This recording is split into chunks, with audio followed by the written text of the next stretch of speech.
தென்னாட்டுடைய சிவனே போற்றி, என் நாட்டவர்க்கும் இறைவா போற்றி. அன்பர்களே, நண்பர்களே, இந்த புத்தம் புதிய வீடியோவில் உங்கள் அத்துணை பேரையும் வரவேற்பதில் மிக்க மகிழ்ச்சி கொள்கிறேன். குரு பகவான் அதிசார பயிற்சி பலன்கள் 2025. மிதுன ராசியில் தற்சமயம் இருக்கக்கூடிய குரு பகவான் பெயர்ந்து கடகராசிக்கு அக்டோபர் 18லேருந்து டிசம்பர் 3 வரைக்கும் இருக்கார். இந்த பயிற்சி பலன்கள் 12 ராசிகளுக்கு எந்த மாதிரியான பலன்களை தரும்? குரு பகவானுடைய அதிசார பயிற்சி பலன்கள்ல ரிஷபராசி காலபுருஷனுடைய 2ஆம் வீடு. இது எல்லாருக்கும் எல்லாமே தெரியும். சந்திர பகவானுடைய உச்சம் பெறக்கூடிய வீடு, சுக்கிர பகவான் ஆட்சி பெறக்கூடிய வீடு. இதுல ரொம்ப முக்கியமானது கிருத்திகை, ரோகிணி, மிருகசீரிடம் இந்த 3 நட்சத்திரங்கள் வருவது ரொம்ப சிறப்பு. இதுல சூரியன், சந்திரன் மற்றும் செவ்வாயுடைய நட்சத்திரங்கள் சுக்கிரனுடைய வீட்டில். இதுதான் இதோடைய இணைப்பு. ரிஷபராசிக்கு எப்படி இருக்கும்? ஜென்ம குருவா இருந்து ஒரு வருஷம் ஆட்டி படைச்சு மிகப்பெரிய அளவில் வேதனைகளை அனுபவிச்ச ரிஷபராசி என்பவர்களுக்கு ஜென்ம குரு விலகி மிதுனத்துக்கு போனது உடனே ஒரு பெரிய பெருமூச்சு, அப்பாடான்னு. ஏன்னா ரிஷபத்துக்கும் குருக்கும் ஆகாது. அது ஒரு பக்கம் இருக்க, ஜென்ம குருவா இருக்கும் போது டபுள் எஃபெக்ட். அப்போ ரிஷபத்தில் இருக்கக்கூடிய குரு பகவான் மிதுனத்துக்கு போன உடனே ஒரு மிகப்பெரிய ஒரு வேதனையிலேருந்து வெளில வந்த மாதிரி ஒரு உடல் ஆரோக்கியத்துலலாம் நல்ல டிஃப்ரென்ஸ் இருந்திருக்கும். தனகாரகனான குரு பகவான் தனஸ்தானத்தில் இருக்கிறதுனால யோகம் தான். ஆனால் அந்த தனகாரகன் ரிஷபத்துக்கு 8ஆம் இடத்துக்கு அதிபதி, அஷ்டமாதிபதி. அந்த அஷ்டமாதிபதி 3ஆம் இடம் என்று சொல்லக்கூடிய கடகத்தில் இருக்கும்போது அது பாதி மறைவு ஸ்தானம் அப்படிங்கிறதுனால அது ரிஷபத்துக்கு மிக மிக நல்லது. அதாவது ரொம்ப நல்லது. ரிஷபத்துக்கு 3ஆம் இடத்துக்கு 8ஆம் அதிபதி வரும்போது விபரீத ராஜயோக பலன்கள் கிடைக்கும். ரிஷபத்துக்கு ஒன்றும் லாஸே இல்லை. 2ஆம் இடத்துல இருக்கக்கூடிய ஒரு 3ஆம் இடத்துக்கு போனால் ப்ராஃபிட் தான் இன்னும் அதிகமாக, லாஸ் கிடையாது. ஆக ரிஷபராசியை பொறுத்த வரைக்கும் மிகப்பெரிய அளவில் ஏற்றங்கள் வரும். இது நாள் வரை 2ஆம் இடத்துல இருந்து வந்த குரு சில ஃபினான்ஷியல் சிக்கல்களை கூட ஏற்படுத்தி இருக்கலாம், பலருக்கு ஏற்படுத்தி இருக்கலாம். ஆனால் 3ஆம் இடத்துல அவர் மறையும் போது அவர் கூடவே இந்த 50 நாளும் இந்த ஃபினான்ஷியல் சம்பந்தப்பட்ட எல்லா விஷயங்களும் இந்த 50 நாளுக்குள்ள சரியாயிடும். அக்டோபர் 18லேருந்து டிசம்பர் 3க்குள்ள சரியாயிடும். குரு பகவானை பொறுத்த வரைக்கும் இருக்கின்ற இடத்துக்கு ஒரு பலன் அப்படின்னா அவர் பார்க்கின்ற பார்வைக்கு அதீதமான பலன்கள் உண்டு. குரு பகவானோட பார்வையில எந்தெந்த இடத்துல விழுது அப்படின்னு நம்ம பார்த்தோம்னா, இப்ப கடகத்துக்கு அக்டோபர் 18 வரப்போற குருனால 5ஆம் பார்வையாக விருச்சிகத்தையும், 7ஆம் பார்வையாக மகரத்தையும், 9ஆம் பார்வையாக மீனத்தையும் பார்க்கறாங்க. இது ரிஷபராசிக்கு என்னென்ன மாதிரி இடங்கள்? ரிஷபத்துக்கு விருச்சிகம் என்பது 7, மகரம் என்பது 9, மீனம் என்பது 11. இப்போ 3ஆம் இடத்துக்கு முதல்ல குரு பகவான் ரிஷபத்துக்கு வரார். அதனால என்னென்ன பலன்கள்? நல்ல நண்பர்களை சேர்த்து வைக்கும், நட்பை பெருசுபடுத்தும், நல்ல நட்பை பறைசாற்றும். சகோதர சகோதரிகளுடன் இது நாள் வரைக்கும் உங்களுக்கு சண்டை இருந்துட்டு வருது. ரிஷபத்துக்கு அக்கா தம்பி, அண்ணா தங்கையோட பெரிய சண்டை, அதெல்லாம் சரியாகும். இந்த நேரத்தில் நீங்கள் ட்ரை பண்ணீங்கன்னா உடனே சரியாகும். பெரிய பெரிய வீட்டில் இருக்கக்கூடிய குடும்ப உறவுகளில் இருக்கக்கூடிய பிரச்சனைகள் எல்லாம் தன்னாலவே சரியாகும். மிகப்பெரிய அளவில் குரு பகவான் 3ஆம் இடம் வரதுனால ரிஷபராசியில படிக்கக்கூடிய மாணவியர்களுக்கு ஒரு கோல்டன் எரா இந்த 50 நாள். இதுல ஏதாவது எக்ஸாமுக்கு அப்ளை பண்ணணும், இதுல ஏதாவது பெரிய படிப்புக்கெல்லாம் படிக்கிறதுக்கு ட்ரை பண்ணணும் அப்படின்னா இதுதான் உங்களுடைய டைம்.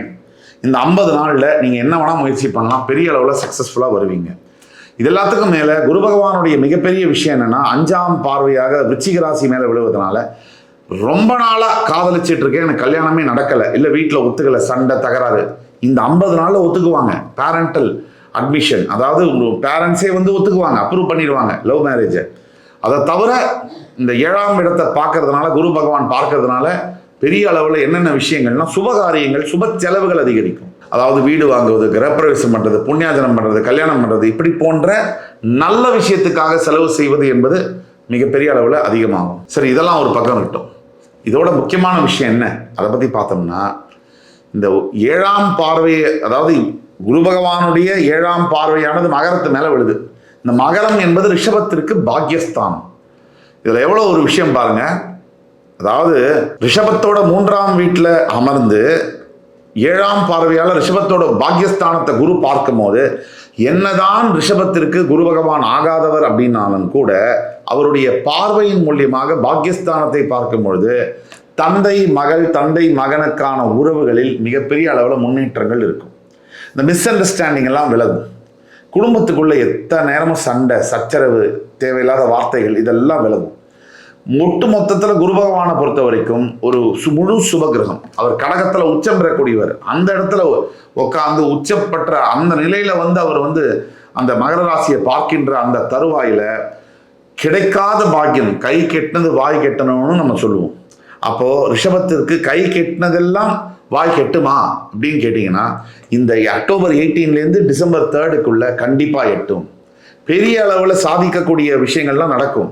ரிஷபத்தை பொறுத்த வரைக்கும் ஒரு பயமோ கவலையோ தேவையே இல்லை. இந்த குரு பார்வையை வச்சுக்கிட்டே நீங்க வாழ்க்கையில பெரிய லெவலில் சாதிக்க முடியும்.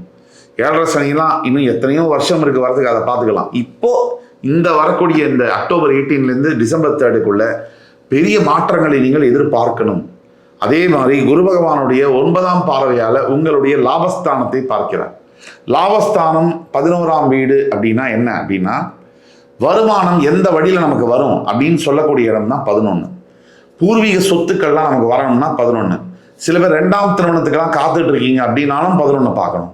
அப்போ ஒட்டு மொத்தத்துல இந்த குரு பகவானுடைய பார்வை ரிஷபத்திற்கு, திருமணம் ஆயிடுச்சு, எனக்கு ஏதோ ஒரு காரணத்தினால ஒத்து வரல, நான் 2ஆம் திருமணம் பண்ண போறேன், விவாகரத்து செய்யலான் இருக்கேன், சுமூகமான முடிவு எடுத்து நல்லபடியா 2ஆம் திருமணம் நடக்கக்கூடிய வாய்ப்புகளும் உண்டு.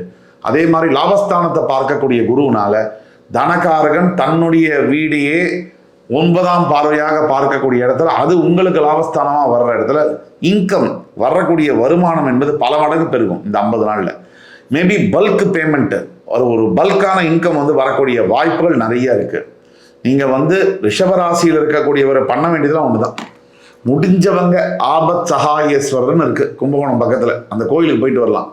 முடியாதவர்கள் வியாழக்கிழமை தோறும் விரதம் இருந்து ஒரு கொண்டக்கடலை சுண்டல் இந்த குரு பகவான் தட்சிணாமூர்த்திக்கு நிவேதனம் செய்து, உங்களுக்கு பிடிச்ச குருமார்கள், அது ராகவேந்திர சுவாமியா இருக்கலாம், ஷீரடி சாய்பாபாவா இருக்கலாம், உங்களுக்கு யாரை வேணா பிடிச்சிருக்கலாம், உங்களுக்கு பிடிச்ச குருமார்கள், அதாவது நீங்கள் மனதார வேண்டிக் கொள்ளக்கூடிய உங்க மனசுல என்னெல்லாம் குறை இருக்கு.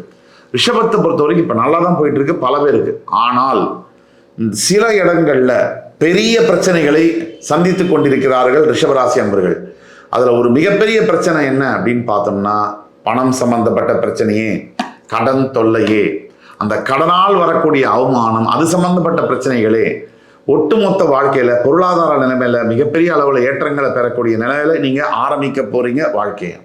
உங்க வாழ்க்கை அக்டோபர் 18 முதல் தொடங்கும். அது மிகப்பெரிய உயரத்தை எட்டும். இவ்வளவுதான் நம்ம சொல்றோம். எவ்வளவு நம்ம சொன்னாலும் இது பொது பலன்கள்.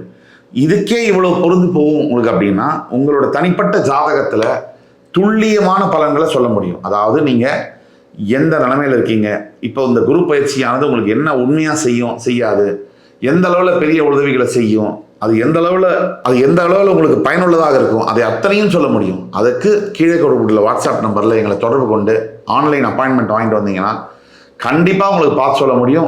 எங்களால என்ன பிரச்சனைகளுக்கும் தீர்வு சொல்ல முடியும். துல்லியமான விஷயத்தை நானே சொல்லுவேன். ஆக இந்த எபிசோடு உங்களுக்கு பிடிச்சிருக்கும்னு நம்புறோம்.